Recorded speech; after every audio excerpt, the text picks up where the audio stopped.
আসসালামু আলাইকুম, কেমন আছেন সবাই? আশা করি সবাই ভালো আছেন। ভাইয়ার বোন রক্তের বাঁধন। আজ আমি সে প্রমাণই পেলাম। ঈদের ছুটিতে বাবা বাড়ি বেড়াতে গিয়েছিলাম, ভেবেছিলাম একদিন থেকে বোনের বাড়ি, আরেকদিন থেকে বাসায় চলে আসবো। তা আর হলো না। ভাই ও মা বারবার ফোন দিয়ে বলতেছে আরেকদিন তুমি আমাদের এখানে থেকে যাও। ভাইয়া বলল তোমাদেরকে নিয়ে আমি তামান্না পার্কে নদী সফরে ঘুরতে নিয়ে যাবো। যেই কথা সেই কাজ। তামান্না পার্কে এসে নৌকা ভাড়া করলো।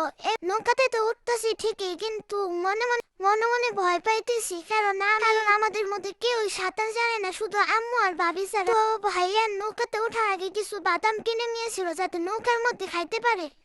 এই যে দেখুন, আমরা সবাই কিন্তু এই যে বাদাম খাইতেছি আর নদী উপভোগ করতেছি।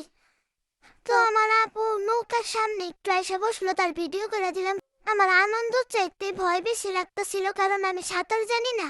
নদীর মাঝখানে নামাজের বিরতি দিল। আমরা সবাই নামাজ পড়লাম।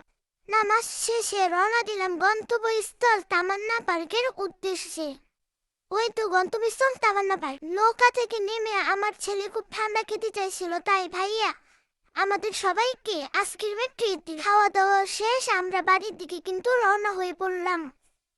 অতবার বাড়িতে আসার ডান আমার মেয়ে রিক্সা থেকে নেমে আর ঘরে যাইতে চাইতেছে না, বলতেছে ওকে নিয়ে আবার বাহিরে যাওয়ার জন্য। যাই হোক, সবাই আমাদের জন্য দোয়া করবেন। আসসালামু আলাইকুম।